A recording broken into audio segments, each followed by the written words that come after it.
These horses used to roam.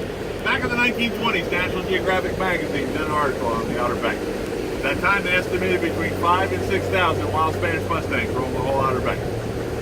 Like I said, 1985, they opened Corolla for development. 1987, an organization was formed called the Wild Horse Fund.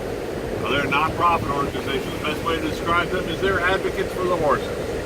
One of the first things they advocated was for the state of North Carolina and the federal government to move the horses up here to the four-wheel drive area for their protection.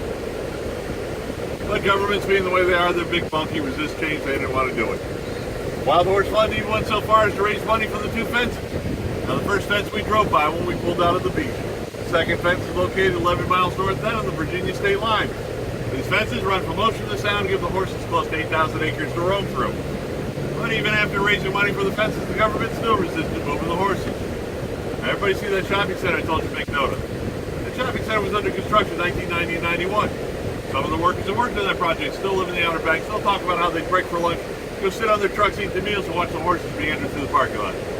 Then in 1992, the food line in that shopping center opened for business. Like all modern grocery stores, it has that nice, convenient electric guy that opens the door up for you when you roll your cart in or out. Yep, I think most of you guess what happened. One day, a group of the horses wandered into the food line. Now, the manager realized he had a problem, so he gathered all his employees together, and they formed a human chain. Their goal was to corner the horses. These are wild animals. What happens when you corner a wild animal? They fight, they bite, they kick, they run, leave great big smelly piles all over the place. And by the time the last horse was removed from the food line, the interior of the store was trashed. So it was 3 months before they reopened. Now, the manager took pictures of all the damage for the insurance claim. Mysteriously, some of those pictures found their way to local newspapers, eastern North Carolina, southeastern Virginia, and even made it to newspapers in Raleigh, North Carolina, our state capital. Folks, that was the catalyst that got the state of North Carolina to relocate the horses. And in 1995, after completion of both fences, the last horses moved up here. At that time, our herd numbered 30. It seems that between 1985 and 1995 alone, 20 horses were injured or killed by motor vehicle on Route 12. Well, the good news, the official count of our herd is 101. That comes from the Wild Horse Fund.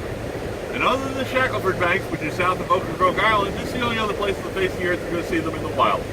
They've been here about 450 to 500 years. Spanish bred them because they wanted a smaller, more docile animal to travel well in the hulls of their ships. So they bred their horses to Arabians, for the offspring of that mating to a small horse called a barb, found an island off the Barbary coast. A lot of times when people first see these horses, they mistake them for ponies, but they're actually full-grown horses. The difference is these horses have 5 lumbar vertebrae as opposed to the 6 a domestic horse have, and 1 less rib than a domestic horse.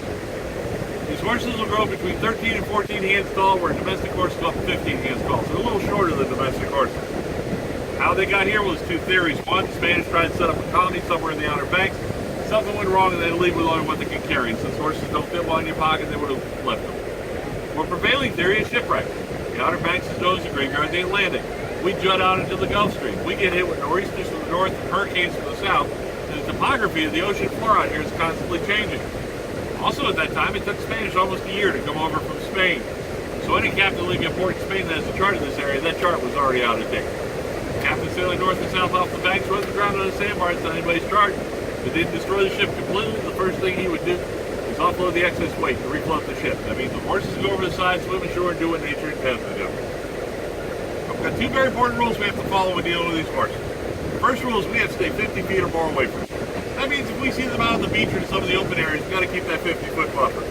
The only exception to that rule is if I'm driving along the roads through the communities that are alongside the road. I can drive by them slowly, I can turn around and come back, I just can't legally stop.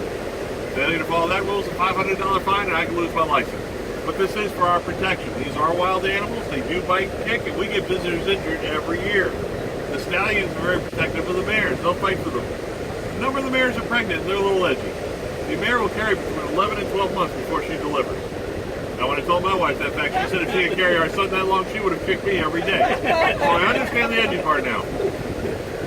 Second rule is we do not feed them. They get everything they need naturally. Eat grass, weeds, leaves off the trees. When you look on the top of the dunes, you see these plants with the tall stalks. Those are sea oats. They're like that for grain. These horses will even eat acorns, which would make a domestic horse sick.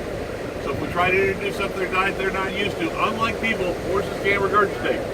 So it'll sit in their stomach until it becomes colic. Colic quickly turn to a twisted stomach. Extremely painful. If not treated fast enough, the horse will die. Failure to follow that rule is a $1,500 fine plus possible jail time on the first offense, and again, I'll lose my license. Now, ladies and gentlemen, I'm going to put this very simply. I truly believe that I am just too young and pretty to spend any time in jail. Since I make my living off the tips from my generous guests, I can't afford those fines, so we're going to follow those two rules. These horses will get drinking water from Kurt Tuck's house, about 1.5 miles due west, directly behind us. From ponds and puddles that don't totally evaporate between rainstorms, and from freshwater springs located throughout the four-wheel drive area. They'll even occasionally come down to the beach and drink salt water. If a horse is found to be injured or ill that can't be treated up here, it's taken off to the veterinarian on the mainland. Once that vet's ready to release them, they are not brought back. They're put up for adoption. This prevents them from picking up a disease or parasite over there, bringing back and affecting the rest of the herd. The vets that have treated these horses say their digestive tracts are almost totally free of parasites. They attribute that to them drinking the salt water. These horses travel in small family groups called harem. It consists of one stallion, the alpha male, and at least one mare, but we generally see 2 or more with every harem. And occasionally we'll find a young colt or 2 with those groups. Once those young colts get between 2 and 3 years of age, the alpha male chases them out of the group. They'll live on their own until they mature enough they can challenge an alpha for either mare or control the group.